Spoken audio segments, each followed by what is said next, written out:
sudah pada hadir ya, dalam rangka saya mendesimasikan kegiatan atau aksi nyata modul 1.4 dalam pendidikan guru penggerak. Hari ini kebetulan pendampingnya adalah Pak Ustadz Iman, sudah hadir di tengah-tengah kita. Kebetulan Pak Ustadz ini adalah pendamping saya atau pengajar praktik ya di Kecamatan Manis, dan kewajiban saya di sini menyampaikan aksi nyata tentang pembebasan budaya positif di sekolah. Itu sebetulnya langsung saja ke materi biar lebih cepat. Dan Bapak Ibu, di sini ada pertanyaan pemantik. Yang pertama, apakah Anda setuju dengan pertanyaan ini? Ya, boleh nanti sharing saja. Ya, hukuman dapat mendisiplinkan anak. Kemudian pemberian hukuman dengan hal positif seperti membaca atau membersihkan halaman sekolah dapat meningkatkan disiplin anak. Kemudian memberi penghargaan dapat meningkatkan motivasi belajar anak. Nah, silakan Bapak Ibu, apakah Bapak Ibu setuju atau tidak setuju? Alasannya apa? Kira-kira? Setuju. Nah, ini bebas ya Bapak Ibu, karena sesuai dengan pengalaman kita yang sudah kita lakukan di sekolah atau di kelas. Karena sebetulnya guru penggerak itu lebih ke pembelajaran di dalam kelas. Cuma yang setuju, Sebata positif dulu. yang tidak setuju, alasannya boleh dikemukakan. Kira-kira yang setuju bagaimana? Ada yang nomor 1. Ya, nomor 1. Yang nomor 2 setuju. Yang nih nomor 2 setuju. Alasannya kenapa? Alasannya kalau anak diberi hukuman, menurut saya tidak akan jerah. Ya, tidak akan jerah. Terus contohnya berdiri di depan kelas, Ya, suruh lari gitu ya. berlari, Muhammad bendera. terus Ya. kaki ke atas, Ya, kurang kurang setuju ya. Ya, terima kasih untuk jawabannya, tepuk tangan dong. Nah, jadi sebetulnya memang ada dua yang kita lakukan ya biasanya dalam pembelajaran di kelas itu, antara memberikan hukuman, juga antara memberikan motivasi dan memberikan apa di sini sanksi dan lain sebagainya. Itu tujuannya sama-sama untuk mendisiplinkan anak ya. Namun nanti kita akan lihat ya ke materi berikutnya. Nah, di sini yang kita bahas pertama kali adalah tentang budaya positifnya dulu ya Bapak Ibu. Apa itu budaya positif? Adalah perwujudan dari nilai, keyakinan, kebiasaan yang diterapkan di sekolah. Sebetulnya saya juga belum menerapkan sepenuhnya karena baru mendapatkan di pendidikan guru penggerak ini. Selama ini kita masih berupa hukuman gitu kan, berupa ancaman gitu ke siswa itu. Nah, nanti kita akan pelajari bersama dan kita akan lihat bersamanya. Jadi budaya positif itu harus berpihak pada murid. Jadi tidak hanya gurunya saja yang memberikan aturan, tetapi anak juga berhak punya pendapat, punya hak untuk kita hargai, sehingga murid menjadi berkembang, bernalar kritis dan bertanggung jawab, sehingga menimbulkan perubahan paradigma belajar. Nah, ini kebetulan di aksi nyata yang di tugas yang kemarin saya coba membuat kesepakatan belajar dengan siswa. Nah, perubahan paradigma, nah ini menurut pendekatan Stephen R. Covey ya. Nanti kita lebih jelasnya itu ada di video yang akan ditayangkan ya. Jadi bagaimana seseorang bisa berubah dari paradigma stimulus kepada pendekatan teori kontrol. Nah, jadi bila kita ingin membuat kemajuan perlahan, sedikit, ubahlah sikap atau perilaku Anda. Sebenarnya saya juga belum menerapkan sepenuhnya Bapak Ibu, ini hanya sharing saja ya. Namun bila kita ingin memperbaiki cara-cara utama kita melihat dunia, bagaimana Anda berpikir tentang manusia, ubahlah paradigma Anda, skema pemahaman dan penjelasan aspek-aspek tertentu tentang realitas. Nah, kita akan lihat selanjutnya. Nah, ini masuk ke disiplin positif ya. Jadi dalam budaya kita, makna kata disiplin dimaknai menjadi sesuatu yang dilakukan seseorang pada orang lain. Biasanya kita seperti itu ya, mendisiplinkan siswa, kita guru kepada siswa. Jadi kepada orang lain untuk mendapatkan kepatuhan supaya si orang tersebut patuh. Kita cenderung menghubungkan kata disiplin dengan ketidaknyamanan. Tidak nyaman, kayaknya kalau harus membuat aturan-aturan tertentu, membuat siswa tidak nyaman, kitanya juga tidak nyaman. Nah, apa itu disiplin positif? Adalah cara penerapan disiplin tanpa kekerasan. Nah, di sini Bapak Ibu, tanpa kekerasan dan ancaman, jadi tidak ada ancaman, tidak ada kekerasan. Terus bagaimana dong supaya siswa mau disiplin? Jadi yang di dalamnya praktiknya melibatkan komunikasi antara guru dan siswa. Jadi siswa dilibatkan untuk komunikasi. Dalam penerapan disiplin positif itu, murid diajarkan untuk memahami konsekuensi. Nanti kalau kamu tidak melakukan ini, tidak mengerjakan PR, apa konsekuensinya? Jadi siswa itu sadar dengan sendirinya, Bapak Ibu. Konsekuensinya apa kalau kamu datang terlambat? Konsekuensinya apa kalau kamu misalnya bergaduh di dalam kelas gitu? Dan perilaku yang mereka lakukan. Sebetulnya ini di PMM juga ada ya, Bapak Ibu ya. Pasti ya, kalau sudah selesai pasti sudah lihat.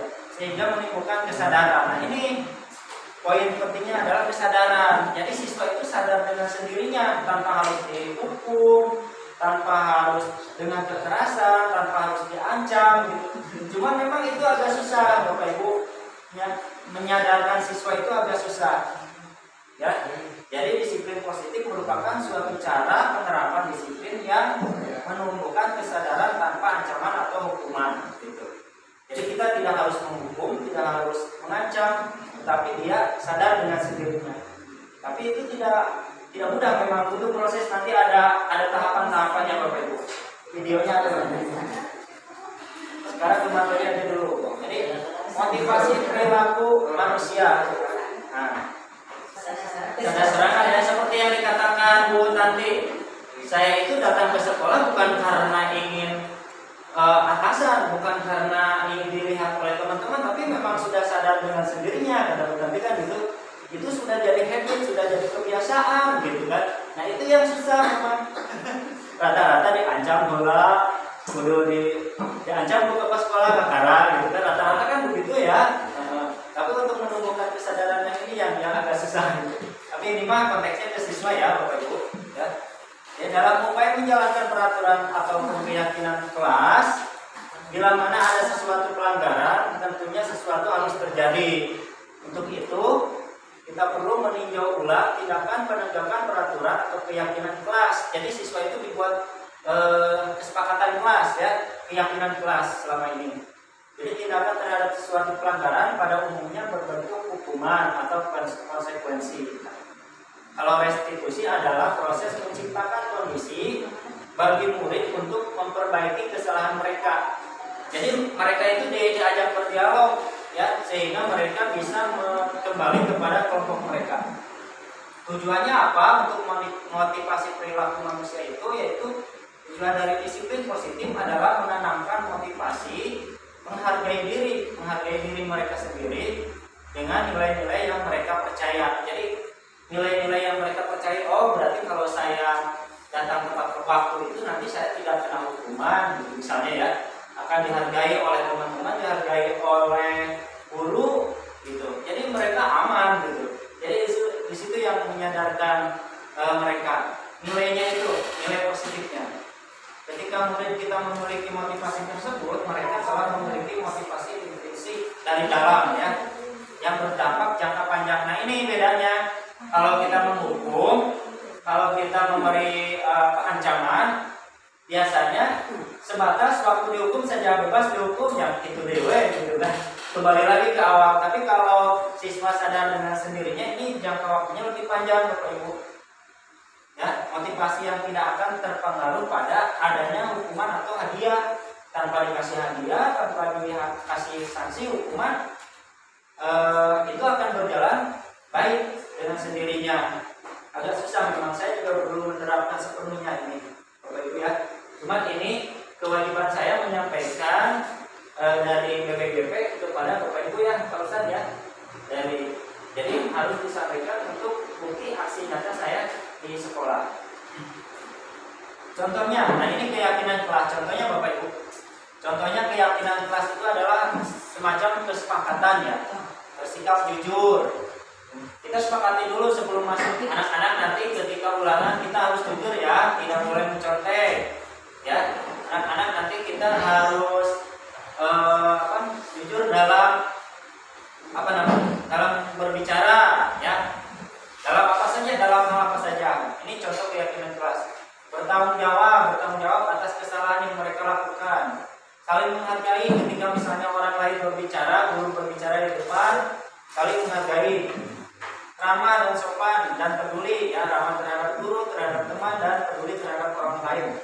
Menyimak dengan baik. Nah ini biasanya jarang yang agak susah ya, menyimak guru sedang berbicara itu agak susah.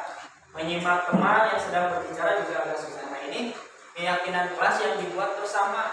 Gitu, nanti ada video contohnya ya.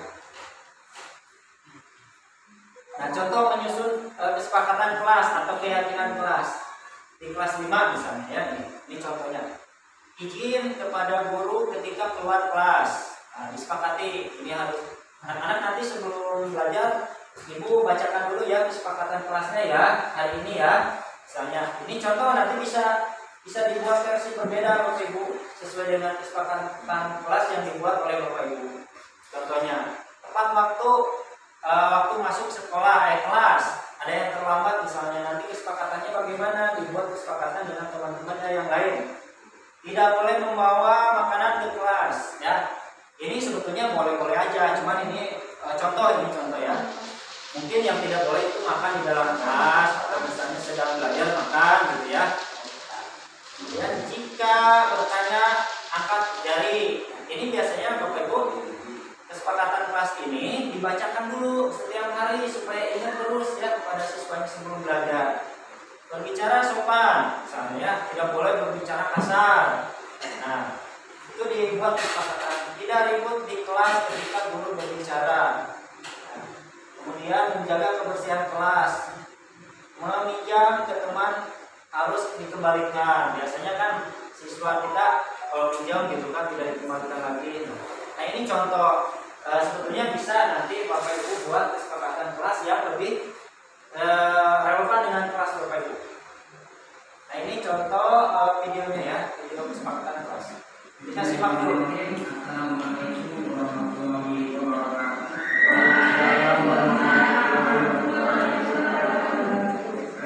pagi semuanya. Bagaimana kabar kalian hari ini? This is our meeting. Jadi ini adalah pertemuan pertama kita. Karena ini pertemuan pertama, kita tidak akan langsung masuk ke materi, tetapi kita akan membuat sebuah kesepakatan kelas. Kita akan meminta kalian untuk menulis nanti apa. Singkat itu kalian silakan cari dulu 2 singkat. 2, masing-masing 2. Silakan ada yang mau silakan bacakan dulu. Ya, saya akan rajin dan tepat waktu untuk pergi ke sekolah. Dan selanjutnya dari lalu saya akan datang tepat waktu. Ya, intinya di sini poinnya adalah disiplin. Selanjutnya saya akan datang ke sekolah tepat waktu. Kesepakatan kelas Silakan ini dibagikan ke teman-temannya. Silakan. Jadi ada 2 ya, ada pasal dan kesepakatan kelas. Kemudian yang putih silakan DPR.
itu adalah salah satu syarat untuk membuat kelas itu tenang, yaitu dengan menjaga kebersihan alat. Oke, bagus. Silakan.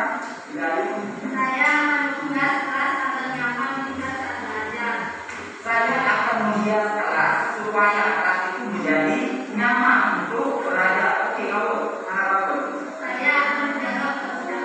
Ya, sama dengan yang tadi, saya akan menjaga kebersihan kelas. Silakan dibaca lagi. Bagus. Nah, itu adalah beberapa kesepakatan kelas yang sudah kalian buat. Nanti Pak Guru akan mengumpulkan statement ini, kemudian Pak Guru akan ketik, kemudian akan tempel di kelas kalian supaya itu kedepannya kalian tetap ingat bahwa itu adalah kesepakatan yang. Nah, jadi Bapak Ibu dibuat kesepakatan kelas, kemudian dibuat kelas impian. Nah, ini ada 5 kebutuhan dasar manusia ya Bapak Ibu. Yang pertama ada kebutuhan dasar hidup survival, itu bertahan hidup, diberi kecakapan hidup, siswa misalnya menjahit, kemudian yang lain, kecakapan hidup yang lain, membuat makanan gitu. Nah, ini untuk ini kebutuhan dasar hidup manusia ya. Kemudian ada kasih sayang juga ya. Ini kebutuhan dasar manusia itu pasti membutuhkan kasih sayang ya. Kemudian penguasaan, kemudian kebebasan. Setiap manusia pasti menginginkan kebebasan dan kesenangan ya. Ini adalah 5 kebutuhan dasar manusia. Nah, ini ada 5 posisi kontrol Bapak Ibu dalam penerapan disiplin positif itu. Salah satu program yang dikembangkan adalah 5 posisi kontrol. 5 posisi kontrol adalah perjalanan seseorang pendidik agar dapat mengendalikan dirinya ya. Yang pertama ada posisi kontrol sebagai penghukum. Nah, saya juga termasuk nih, salah satunya termasuk sebagai penghukum, menghardik, membentak, hukuman verbal maupun fisik pernah saya lakukan ya. Nah, kemudian posisi pembuat rasa bersalah, nanti ada contoh videonya. Suara cenderung lembut, namun kata-katanya menyalahkan murid gitu. Kamu itu kenapa terlambat, nanti bapak yang kena marah sama bapak kepala sekolah misalnya gitu ya. Kamu itu kenapa bajunya dikeluarkan, nanti bapak yang kena marah. Jadi siswa itu membuat rasa bersalah. Kemudian posisi teman, sebagai teman kita sebagai teman yang suara guru ramah dan cenderung bersikap gurau. Kita bisa memposisikan kita sebagai teman. Ada lagi posisi pemantau, bersuara datar, tidak emosional, tercipta identitas diri. Kemudian ada posisi manajer, bersuara datar, tidak emosi, ya, guru dengan tulus membuka pertanyaan agar membuka pikiran murid. Nah, ini yang paling ideal itu adalah di posisi manajer kitanya. Jadi jangan terpancing emosi. Kadang-kadang memang ke murid itu kita juga suka terpancing emosi ya. Guru dengan tulus memberikan pertanyaan, kenapa kamu begini, kenapa kamu terlambat, kenapa kamu tidak mengerjakan PR. Jadi siswa diajak berpikir atau berdialog, berdiskusi. Nah, contohnya gini Bapak Ibu, guru berbuat, penghukum itu menghardik, menunjukkan, menyakiti, menyindir. Nah, berkata, kalau perkataannya gini, kalau kamu tidak melakukannya, awas ya. Nah, biasanya saya juga begitu ya Bapak Ibu ya. Ini penghukum, hasilnya memberontak, menyalahkan orang lain, berbohong, hasilnya siswanya. Kaitan dengan kualitas, murid meletakkan guru di luar dunia berkualitas ya. Kemudian murid berkata, biarkan saja, nanti juga marah-marah lagi. Ada yang gitu. Dampak pada murid mengulangi kesalahan, akan terulang terus katanya kalau posisi penghukum. Jadi dampaknya hanya sementara. Kalau membuat orang merasa bersalah, guru misalnya berceramah dan mengatakan seharusnya kamu begini, ibu kecewa dengan kamu begitu misalnya ya. Nah, guru berkata, kamu sudah tahu, ibu lelah sekali mengatakannya, ibu stres dengan kamu yang seperti itu.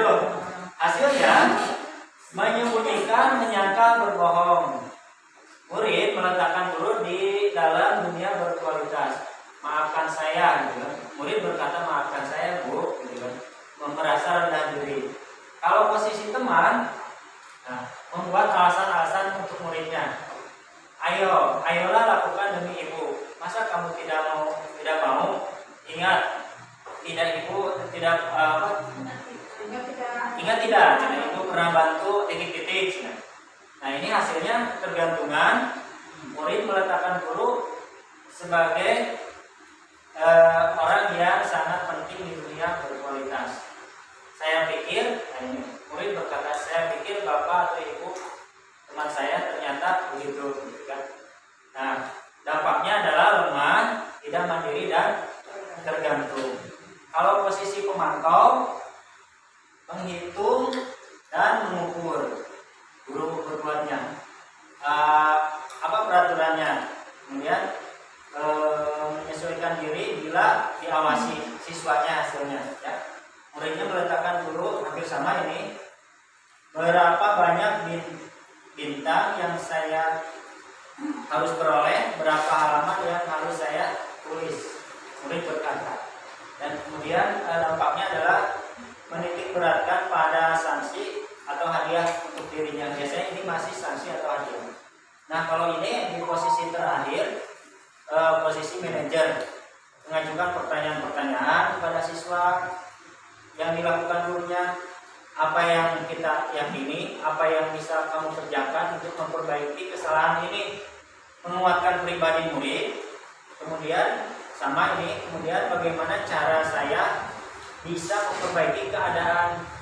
Jadi supaya kamu tidak mengulangi kesalahan kamu itu, bagaimana caranya mengevaluasi diri dan bagaimana cara memperbaiki diri. Nah, ini yang paling bagus Bapak Ibu yang posisi manajer. Ya. Nah, saya gini, pertanyaan-pertanyaan. Saya kecewa sekali dengan kamu. Nah ini, siapa yang mengatakan membuat orang yang merasa bersalah? Ini posisi apa kira-kira? Posisi merasa bersalah tadi tehnya. Posisi teman, posisi apa? Kamu tidak pernah benar melakukannya. Ini posisi penghukum. Ayolah, ayo lakukan demi ibu. Nah ini posisi teman. Apakah kamu mau mendapatkan stiker bintang hari ini? Ini posisi memantau. Jadi memberikan hadiah. Bagaimana kamu bisa menyelesaikan masalah ini? Ini posisi manajer. Jadi diajak berpikir siswanya. Nah, kalau ini posisi penghukum, kamu selalu yang paling terakhir. Ini penghukum. Nah, jadi ada 5 posisi kontrol yang dilakukan. Kita simak video sama Bapak Ibu. Nah ini posisi penghukum.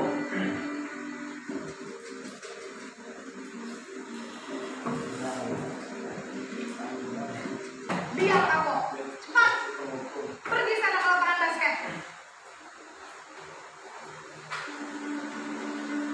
Nah sekarang posisi membuat merasa bersalah Bapak Ibu. Kadang kita juga melakukan ini, termasuk saya.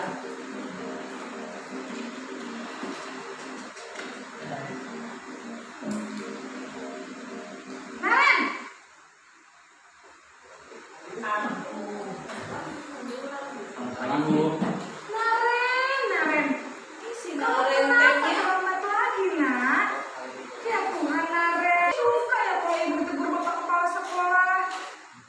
Terus sekarang ibu harus tulis apa ini di buku absen? Ini kamu sudah sering terlambat loh. Ibu harus apa coba? Maaf Bu, maaf sekali. Ya sudah, lain kali jangan bikin ibu susah lagi ya nak ya. Ibu tidak akan kuat lagi kalau kamu gini terus. Bisa jantungan kalau ibu tegur bapak kepala sekolah. Sana cepat kelas. Maaf ya Bu, maaf sekali. Nah sekarang posisi teman.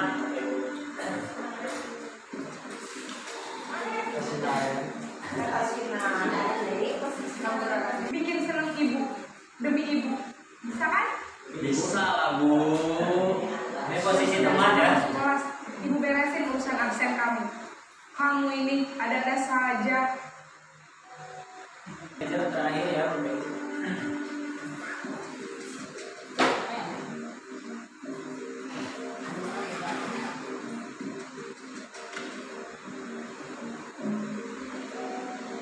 Naren,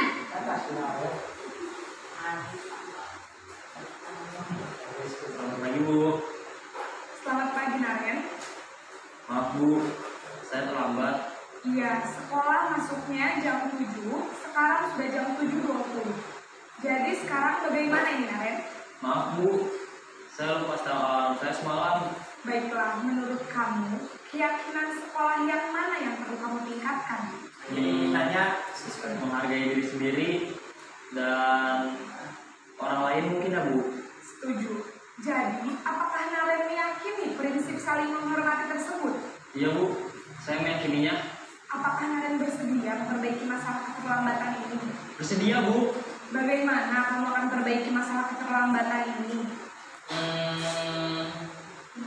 Saya akan coba untuk tidak lupa menyetel alarm saya Bu. Baik, kalau Naren lupa menyetel alarm di rumah, ada orang yang kira-kira bisa bantu mengingatkan tidak?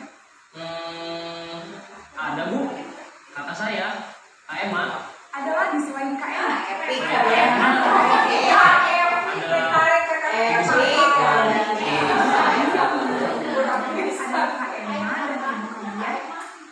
Kira-kira Yang akan kamu boleh saya lakukan Kak Emma?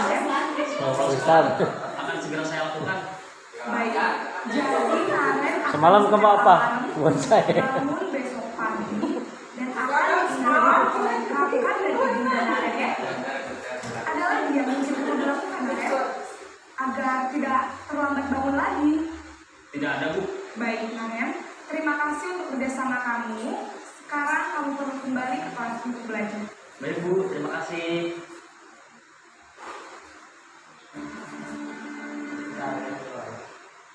sudah Bapak Ibu.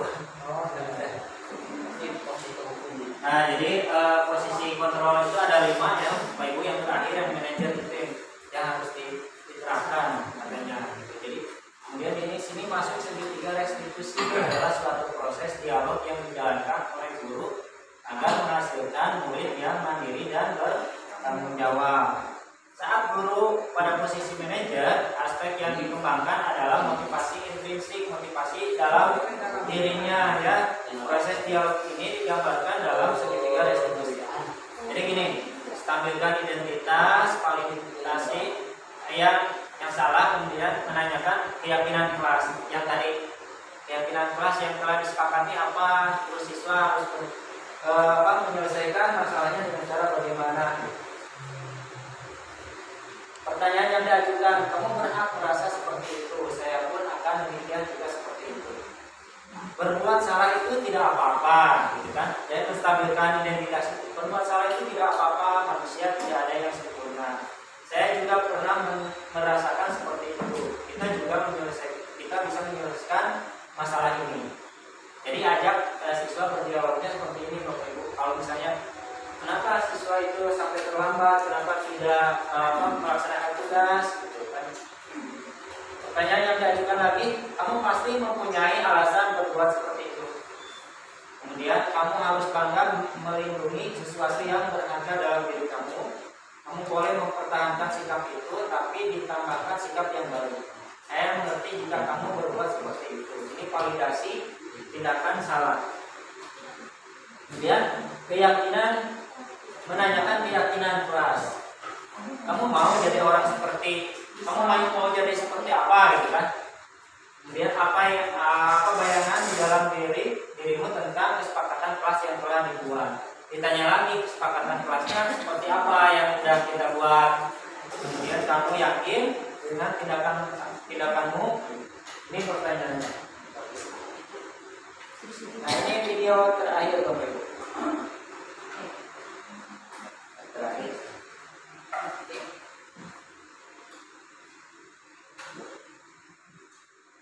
Yang sekarang tidak lama nggak ketemu sekarang. Kenapa hari ini ada di sini? Kesel Pak, kesel banget. Masa aku dikatain pimpinan Pak? Ya aku marah lah. Aku balik katain mereka di depan kelas. Kesel banget. Kalau itu, ya pasti kamu marah dan kesal.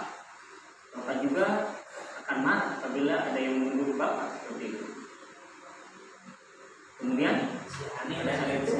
kamu mau melakukan apa? Ya saya langsung ngatain mereka lah Pak. Kesel banget. Saya bentak-bentak dia di depan teman-teman lain. Oh begitu. Validasi Kamu tindakan yang yang salah. salah itu karena suatu alat bentak Eka di kelas. Tindakan kamu itu kira-kira sesuai dengan keyakinan kelas atau prinsip kamu tidak? Enggak lah Pak. Capek Pak jadi kemarin. Jadi keyakinan yang prinsip mana yang kurang sesuai dengan keinginan kamu? Ya, saya sebenarnya sangat menghargai orang lain. Mungkin saat itu saya menjadi emosi, jadi tidak menyimpan sikap itu. Kamu meyakini tidak? Menghargai orang lain itu penting buat kamu. Yakinlah Pak. Iya, setuju. Kita harus saling menghargai. Namun, ada juga keyakinan yang kita sepakati yang perlu kita jalankan apabila kita sedang marah, kan? Ya, saya bisa lebih proaktif, mulai dengan diri sendiri. Saya bisa jadi lebih sabar, mengambil waktu jeda untuk berpikir mau apa selanjutnya. Kira-kira kamu bersedia memperbaiki masalah ini tidak? Sedia Pak. Kalau kamu memperbaiki masalah ini, kamu akan menjadi orang seperti apa? Saya akan menjadi orang yang bertanggung jawab kali ya Pak. Dan senantiasa proaktif. Iya, menurut kamu bagaimana rasanya menjadi orang seperti itu? Ya nyaman lah, bangga bisa bersabar dan menahan diri. Baiklah kalau begitu. Yuk kita pikirkan bagaimana memperbaiki masalah ini.